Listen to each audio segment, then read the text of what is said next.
Mr. Rokita. Thank you. I thank the chair. I thank the witnesses. Mr. Besharov, can you continue, please? Not too long. Not too. I think this is a giant issue. I think the issue here is between the needs to provide support to people today and the need to get America back in fighting shape. And my testimony about what's happening in Europe is there, the left and the right got together on the need to create these kinds of incentives. I don't know exactly what the answer is. My last comment here is, unless we can win this global race for a productive population, all we're going to be doing is delivering packages through Amazon. And that's my only point. There's got to be a ground here where we improve the productivity of our workers. Mr. Besharov, I completely agree with that. In terms of incentives, that's what I take away from your testimony, obviously, is that the incentives matter, not necessarily the kind of program or even the amount of money put in the program. But just to recap for the record, do you have specific incentives that you would like to see these programs employ, or do you agree with the work requirement or the time limit? Could you go on for about 30 seconds? I think there's a great deal of things to do. One thing I would point out is we had a giant increase in unemployment, a giant increase in unemployment compensation, and very little effort to combine the receipt of unemployment with job skill development, with job training, and so forth.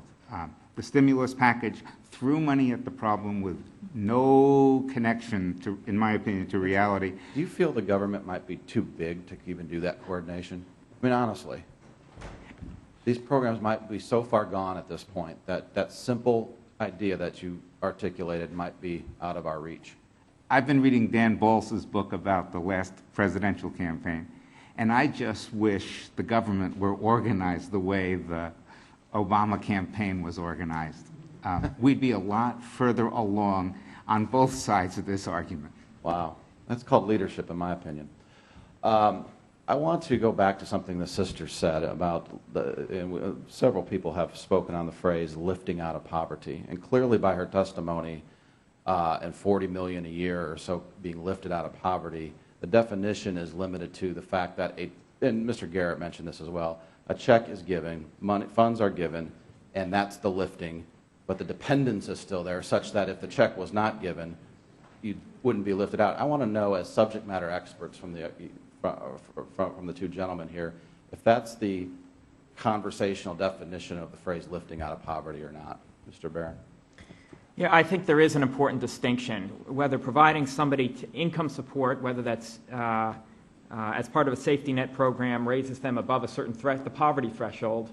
That's one goal. But an important and important distinction is what has been the trend in poverty over time. Have these programs succeeded in reducing poverty in the United States?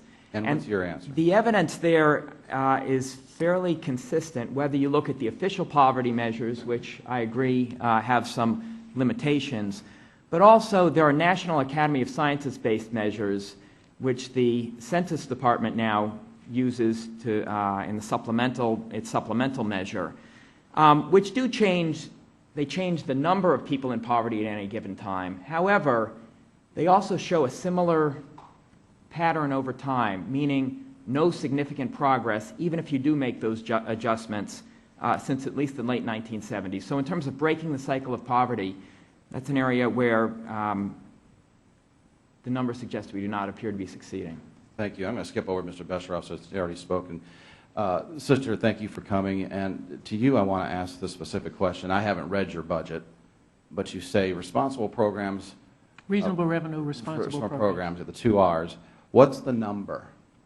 What's the number we have to give, we have to confiscate in terms of the property of other people in order to solve your budget? What we did was we did not put in the specific numbers because we thought you all were... We were claiming my time a second. If we didn't put in a specific number, we're made to put in specific numbers yes, in this you are. budget. And I can tell you from a historical perspective, up until now, the federal government confiscates from other people, from private citizens of this country, and now from people who are yet to exist because of the borrowing we do. But just from the people that do exist, 18 to 20% of the value of GDP in a given year, just to run the federal government. And if that's unreasonable by definition of your budget, I want to know what percentage is reasonable. May I, Mr. Oh, Chairman? I'm out of time. I got to yield He's back. out of time. We got to keep. Cliffhanger. You can submit your answer in Cliffhanger. writing if you like to, sister. Mr. Chairman, please, a point of personal privilege. As someone who went to 8 years of Catholic school, I've been waiting my entire life You know, this to a nun. Be careful. It wasn't with lost on time, me either. Jay. I Be was like, careful with time. I finally get the question of none. You know what I mean? It's the other way around. It's the same thing. Yeah. Mr.